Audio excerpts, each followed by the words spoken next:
Ecuador es un país que se encuentra ubicado en un contexto dominado por la inseguridad. Hasta ahora, una de las soluciones que más hemos aplicado ha sido la privatización del espacio. Están muy de moda las urbanizaciones privadas y nos gusta irnos a vivir allá porque nos sentimos más seguros. ¿Por qué? Porque hay guardias las 24 horas del día, hay cámaras, hay alarmas, hay rejas.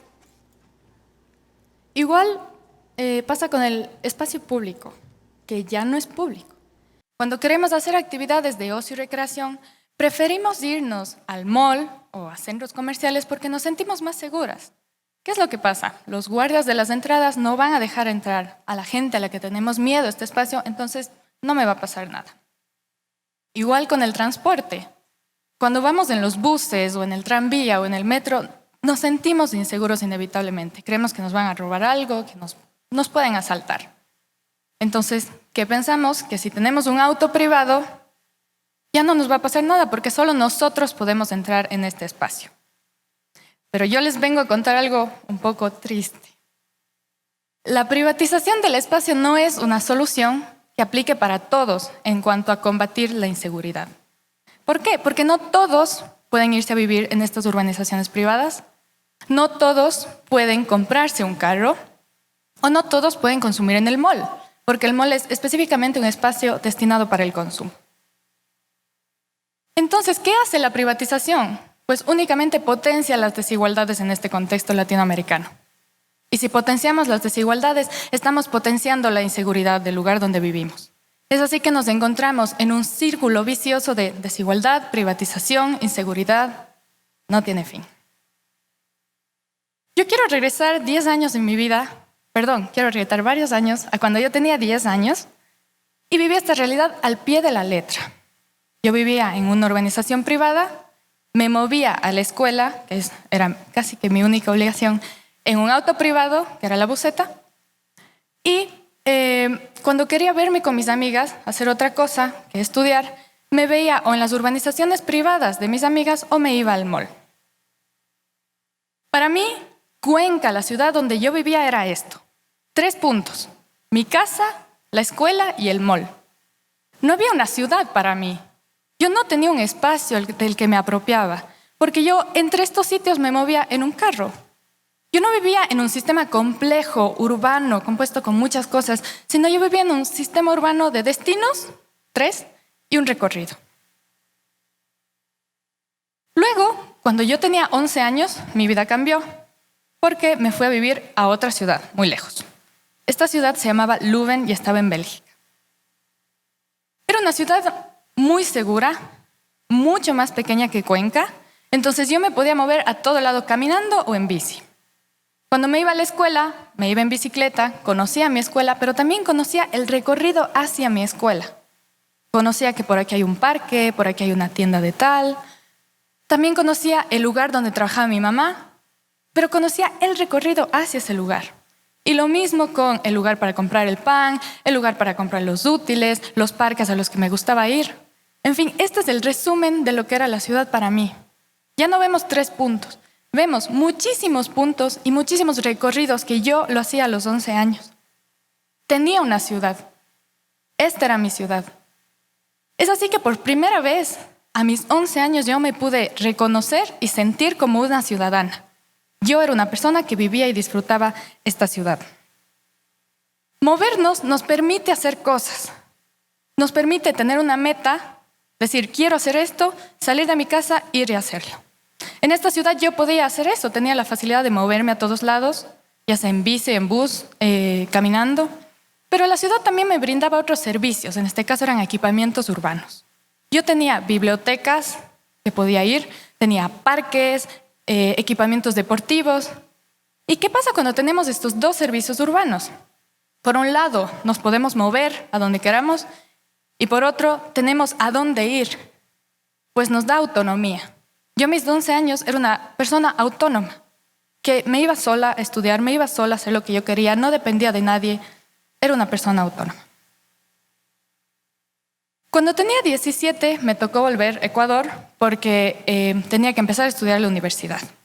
Como yo había vivido esta vida autónoma y libre, dije, bueno, yo voy a traer esto otra vez, voy a traer mi vida libre acá a Ecuador. Ya no quiero depender de nadie, no quiero depender de mis padres, ni de si llega la buseta o no. Si me tengo que mover a mis clases, ¿me voy en bici o me voy en bus? Lamentablemente, las dos experiencias no fueron tan agradables. En la bicicleta yo me sentía muy insegura por el tráfico vehicular. En ese momento no había la gran red de ciclovías que tenemos ahora en Cuenca. Y en el bus también me sentía insegura. Me daba miedo en la parada del bus, cuando cambiaba de parada, cuando me subía al bus. Tenía miedo de que me roben, pero también de que me digan cosas. Tenía miedo. Pero no había de otra. Yo tenía que moverme porque tenía que ir a estudiar, entonces nada. Esperé o aguanté en el bus y la bici hasta que cumplí 18 años. Y mi vida cambió otra vez. ¿Por qué? Porque a los 18 pude sacarme mi licencia. Entonces una tarjeta como estas y un aparato con 4 llantas me devolvieron la libertad que yo tanto buscaba. Otra vez yo recuperé este derecho a la ciudad que tanto había estado esperando tener aquí en Ecuador. Y estaba feliz.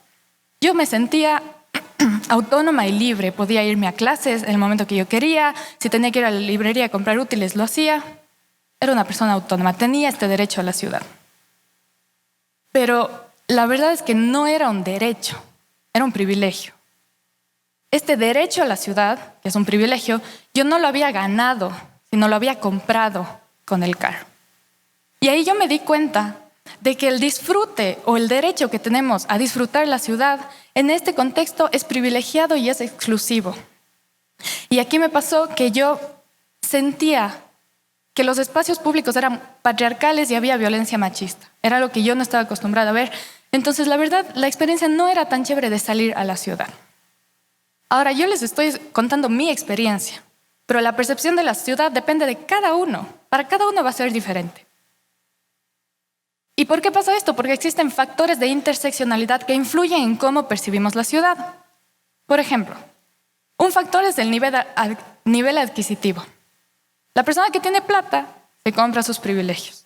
Se compra su casa en la urbanización privada, se compra su auto o puede ir a consumir en el mall. El siguiente factor es el sexo. Porque sí, hombres y mujeres tenemos miedo de que nos roben en el bus o que nos roben en el parque. Pero las mujeres tenemos miedos específicos con nuestro género.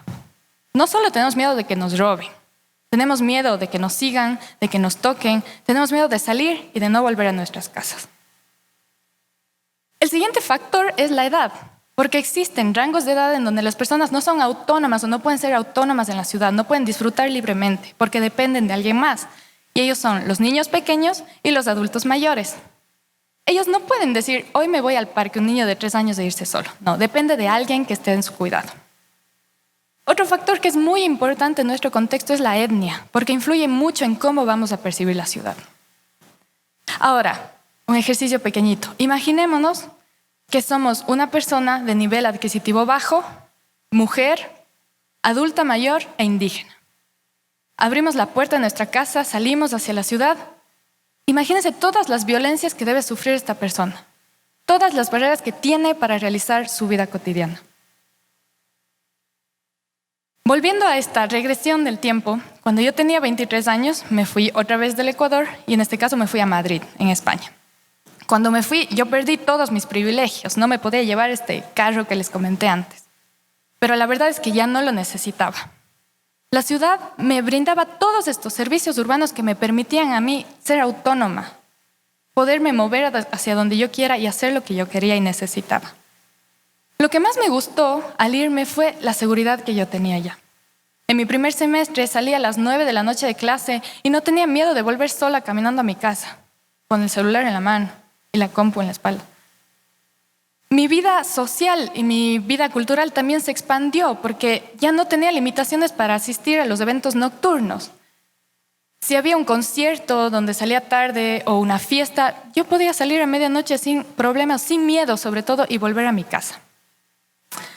Ahora, ¿qué significa la seguridad urbana en las mujeres? No es solo que podamos salir de fiesta y volver a medianoche sin miedo, que también lo es, pero es más. La seguridad urbana para las mujeres implica una igualdad de oportunidades. ¿Por qué? Porque si yo ya no tengo miedo de salir a la calle, nada me va a impedir que yo acepte ese trabajo que me queda al otro lado de la ciudad y que la hora de salida es a las 7 de la noche cuando ya está oscuro, porque ya no tengo miedo, entonces, ¿por qué voy a decir que no a trabajar? Lo mismo con los estudios. Si ya no tengo miedo de salir a las 10 de la noche de clases en el horario que me pusieran, ya no voy a decir que no al estudiar. En otras palabras, la seguridad urbana para las mujeres significa que seamos ciudadanas, que tengamos derecho a disfrutar de la ciudad, pero también a aprovechar y disfrutar de nuestra vida cotidiana. Cuando cumplí 24 años, volví a Ecuador y ya era para quedarme. Decidí que iba a cambiar algo, porque yo no estaba conforme con la manera como vivía aquí. Primero, me tuve que convencer a mí misma de que no iba a cambiar el mundo, por lo menos no en 3 días, ni en 10 años. Me iba a tomar bastante tiempo. Pero yo sabía que yo quería hacer un cambio, por lo menos para mí. Iba a dar pasito a pasito porque yo quería cambiar algo. Lo segundo que hice fue reconocerme como ciudadana. Decir, ok, este es mi paso cebra y yo voy por aquí. Obviamente con cautela, porque el carro, si no, me pisa. Pero también decidí que cuando yo era ese carro, yo iba a ceder. No solo decidí que yo voy a cruzar porque quiero... No, también voy a ceder, porque yo tengo que dar lo que exijo que me den a mí. Uno de los cambios más grandes que la verdad me transformaron la vida fue que decidí empezar a entrenar. Empecé a correr. Y digo que es de los cambios más grandes de mi vida porque ahora no me imagino un día sin entrenar. ¿Qué es lo que más me gusta de correr? No es solo correr sudando a las 8 de la noche todos los días. Es recorrer mi ciudad, recorrer cada calle, recorrer cada parque, conocer todos los lugares, volver a hacer lo que yo hacía cuando tenía 11 años. Conocer la gente que utiliza el espacio. Y de esta manera yo me fui apropiando de mi cuenca. Y ahora ya no vemos un punto perdido por ahí, vemos toda una ciudad pintada por mis recorridos y mi ciudad. Y les digo que yo me apropié de la ciudad porque si alguien me pregunta del Parque de la Madre, yo digo, sí, para mí es mi jardín de la casa, a pesar de que está muy lejos de mi casa. Pero yo estoy segura que para todos mis amigos corredores y para toda la gente que utiliza, lo sienten igual, como suyo, es su ciudad, su parte de la ciudad. ¿Por qué? Si van de 5 de la mañana a 10 de la noche, está rodeado o repleto de corredores. Y no solo el Parque de la Madre, que es como que el lugar más obvio, muchísimos otros lugares. Ejemplos, cuando queremos correr y queremos terminar con un delicioso desayuno, sabemos que tenemos que pasar por la Loja porque venden unos bolones buenísimos. La Loja también es nuestra. A veces queremos hacer repeticiones o fartlek y tenemos que medir cada 2 kilómetros. Ok, la Solano, porque esa mide 2 kilómetros, 2 de ida, 2 de vuelta. También es nuestra la Solano. A veces queremos terminar con un jugo hidratante de coco, el Paraíso. Tenemos que pasar por ahí. El Paraíso también es nuestro.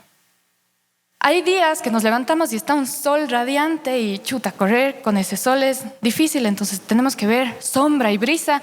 Ok, hay que correr por las orillas de los ríos porque la gran vegetación que tienen nos dan esta sombra y lo que corre del agua nos da la brisa que necesitamos. A veces también necesitamos todavía fortalecer nuestras piernas. Nos apropiamos de las escalinatas, tanto de la calle larga como de Turi, porque estamos sube y baja para luego poder seguir corriendo más kilómetros. Por último, a veces cuando queremos correr distancias largas, más de 15 kilómetros, necesitamos hidratarnos en la mitad del camino, entonces sabemos que tenemos que pasar por la 1 de Mayo porque han hecho esta intervención de la ciclovía y ahí ubicaron bebederos. Entonces, para no llevar un termo enorme, sino poder correr libres y luego tomar agua por ahí, sabemos que pasamos por la 1 de Mayo. Y así me podría ir horas de horas explicando todos los lugares de la ciudad que siento que son míos. Ahora, ¿qué podemos hacer? ¿Qué pueden hacer ustedes para mejorar la ciudad en base a todo lo que yo ya les he dicho? Tenemos que pensar que queremos un urbanismo para la igualdad en la diversidad. ¿Qué significa esto? Queremos un urbanismo que se enfoque en el sujeto diverso, no en el sujeto universal como se ha hecho a lo largo de los años. Tenemos que enfocarnos en esta persona más vulnerable, en la población más vulnerable y solventar las necesidades de esta población. Porque así seguramente estamos solventando las necesidades de todo el resto. Ahora yo les motivo a que actuemos ya. Todavía estamos a tiempo de que Cuenca no solo sea linda para las fotos en Instagram del feriado, sino estamos a tiempo para cambiar y que Cuenca sea una ciudad amigable, sostenible y segura donde podemos vivir. Tenemos que apropiarnos de la ciudad. Cada uno de ustedes que está aquí son los futuros planeadores urbanos, futuros arquitectos y arquitectas, futuras alcaldesas y alcaldes, pero sobre todo son los actuales peatones, los actuales ciclistas y los actuales ciudadanos. Yo les motivo a que construyamos ciudades que ofrezcan igualdad de oportunidades para todas y todos, porque los únicos que ganamos somos nosotros mismos. Muchas gracias.